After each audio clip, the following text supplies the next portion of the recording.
क्या आपने कभी ये सोचा है कि ये अजीबोगरीब समुद्री क्रीचर्स जमीन के इतने पास क्यों आ रहे हैं? जैसे जैसे ये प्राचीन समुद्री क्रीचर्स ऊपर आ रहे हैं वैसे वैसे और सवाल बढ़ते जा रहे हैं। और इन सब में सबसे बड़ा सवाल ये है कि ये बड़े देश और साइंटिस्ट ने क्यों ओशंस को एक्सप्लोर करना छोड़ दिया? क्यों उन्हें जाना था आउटर स्पेस में ये देखने की एलियंस हैं कि नहीं, लेकिन किसी को ये नहीं पता करना था कि इस ओशन में हमारी धरती के अंदर क्या है। पिछले कुछ सालों में हमने ऐसे क्रीचर्स ऊपर आते हुए बहुत देखे हैं, जैसे ओरफिश, जायंट स्क्विड्स और ग्लोइंग जेलीफिश। लेकिन अब इनके साथ साथ और भी डीप सी क्रीचर्स ऊपर आ रहे हैं।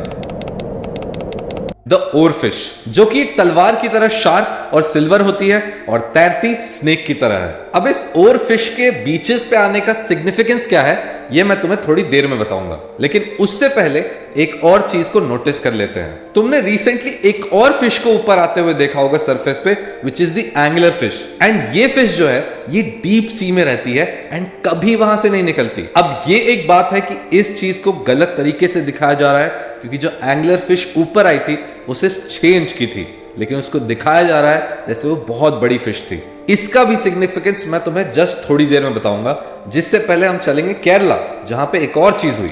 अब केरला के एक बीच पे एक इंसान की वीडियो फेमस हो रही है जिसमें वो फिशेस के बीच में नहा रहा है। एंड तुम उसमें नोटिस कर सकते हो कि कितनी सारी फिशेस ऐसे बीच पर आ गई हैं। अब ये फिशेस का बीच तक आना, द ओर फिश का अलग अलग पार्ट्स ऑफ द वर्ल्ड में, जैसे ऑस्ट्रेलिया और सैन डिएगो इन यूएसए, इन जगहों पे बाहर आकर बीच पर आना, और एक एंगलर फिश का डीप सी से एकदम वाटर सरफेस पे आना कुछ तो इंडिकेट करता होगा। अब केरला वाले केस में यह कहा जा सकता है कि जब भी इतनी सारी फिशेस एक साथ बीच पर आती हैं, इसका मतलब आसपास कोई प्रेडेटर है, या तो एक अर्थक्वेक या कोई नेचुरल डिजास्टर होने वाला है। और जब हम एंगलर फिश और ओर फिश की बात करें तो तुम एक चीज नोटिस करोगे कि जब तुम गूगल पर जाते हो एंड लिखते हो द ओर फिश, तो वहां पर लिखा आता है द फिश ऑफ डूम, क्योंकि ओर फिश को डूम्सडे फिश बुलाया जाता है। जिसका मतलब कि अगर तुम्हें एक बीच पर ओर फिश मिल जाती है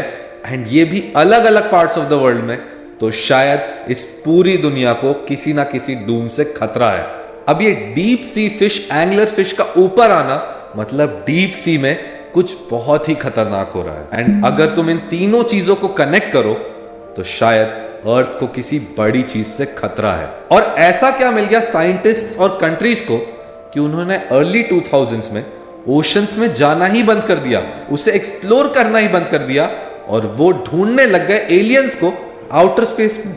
इसका मतलब कि वो आउटर स्पेस से कम डरते हैं लेकिन ओशन से ज्यादा डरते हैं। ये बात कुछ तो जरूर बताती है। तुम्हें क्या लगता है?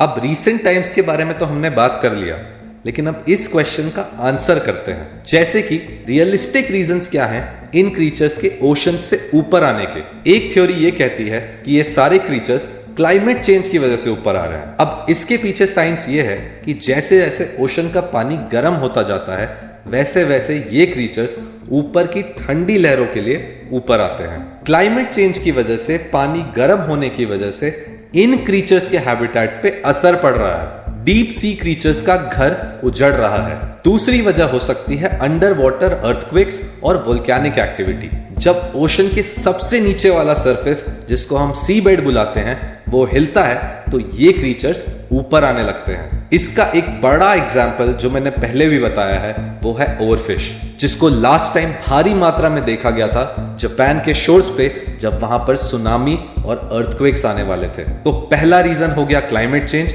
एंड दूसरा रीजन हो गया नेचुरल डिजास्टर।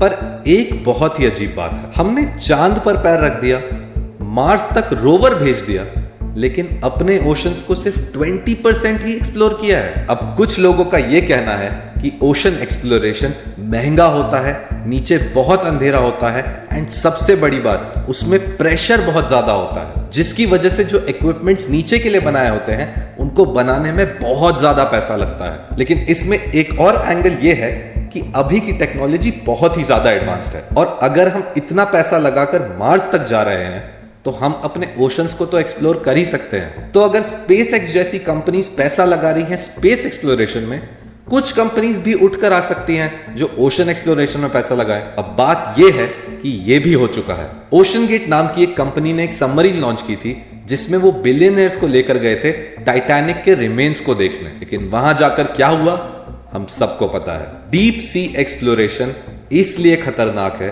क्योंकि वहां पर प्रेशर इतना हाई है कि कुछ भी सरवाइव नहीं कर सकता अपार्ट फ्रॉम ये वाले क्रीचर्स से याद आया, कुछ लोग ऐसा भी बोलते हैं कि बहुत सारे ऐसे क्रीचर्स हैं जो हमसे आज तक छुपे हुए हैं। अब कुछ क्रीचर्स हुए जैसे गॉडजिला, वो तो नहीं हो सकता, लेकिन कुछ ऐसे क्रीचर्स हैं जिनका हिस्ट्री बुक्स में हमेशा से नाम मेंशन किया गया है, जैसे कि क्रैकन, जिसका विश्लेषण किया गया था वाइकिंग्स की बुक्स में। उनमें बताया गया था कि क्रैकन एक बहुत बड़ा जायंट स्क्विड है जो एक बार में शिप्स को तबाह कर देता था। फिर आता है मेगलोडॉन, एक 60 फीट का प्राचीन शार्क जो आज तक का सबसे बड़ा रिकॉर्डेड क्रीचर है। बहुत सारे लोगों का यह मानना है कि मेगलोडॉन एक्सटिंक्ट हो चुका है, लेकिन दूसरी ही तरफ कुछ लोग विश्वास करते हैं कि आज भी ये ओशंस की गहराइयों में रहता है।